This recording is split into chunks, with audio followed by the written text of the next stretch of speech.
the payment of bribes and kickbacks. This type of corruption does more than violate federal law.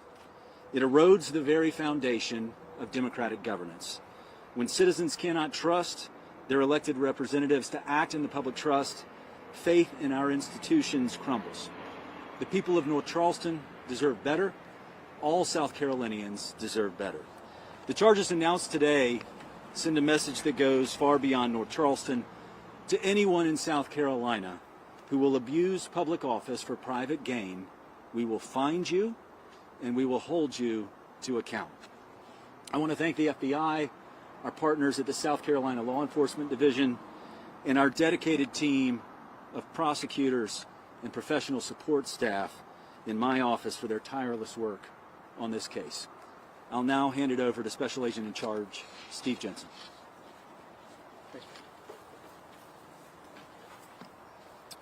Good afternoon. I'm Steve Jensen, Special Agent in Charge of the FBI Columbia Field Office. I'd also like to start by thanking my partners in SLED, the members of the FBI team that conducted this investigation, and our partners in the U.S. Attorney's Office, without which we wouldn't have these charges today. Public trust in our elected officials is a fundamental pillar of our democracy for granted.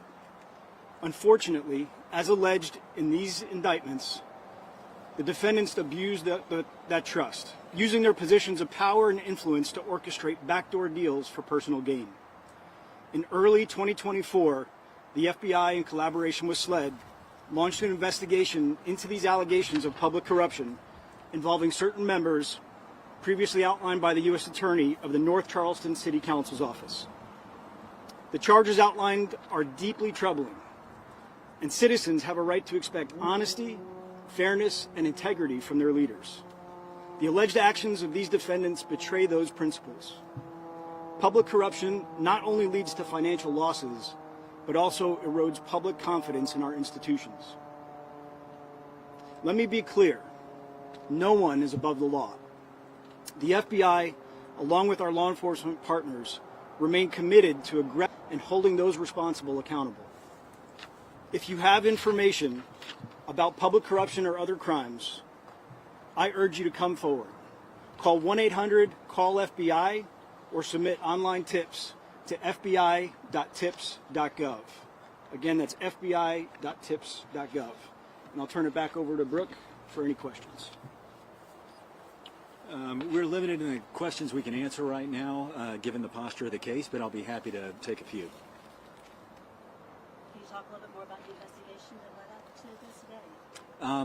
I'm not going to comment more on the details of the investigation. I will say this. Upon entry of those guilty pleas this Friday morning, there'll likely be some more information shared in open court. When did it start, the investigation? When did this? Last February, so exactly a year, or thereabouts. Can you speak to the sentences expected? I'm not prepared to do that at this time.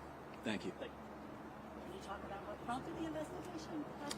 I'll just tell you that we'll get some more information on that later on, but there was a tip that the FBI received that opened this up for us. One more. I believe you mentioned that you started the investigation looking at specific council members. Were there any council members investigated that ultimately were not charged? I'm not going to speak to that right now either. Thank you. One of the charities, I guess, that was involved, the nonprofits, the CEO is an Allison Dent, the person who was, I guess, indicted as part of this. Are these two people related at all that you know? I don't know and can't answer that. All right. Thank you. Thank you so much.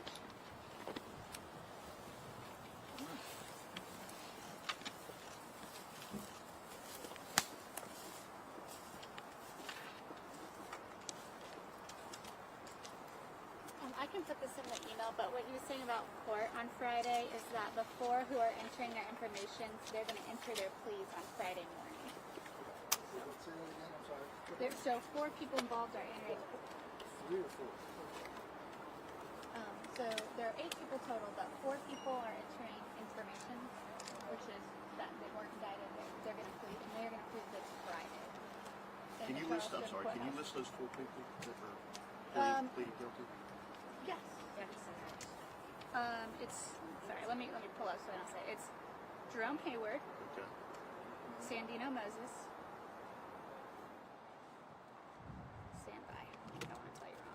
I've got Mike A. Brown as well. Mike A. Brown is indicted, so he is getting an indictment. So he'll get a summons. The people who are indicted will have an arraignment next, and we think it's going to be March 11th, but it hasn't been scheduled. But Brown is not taking the guilty plea. He's been indicted.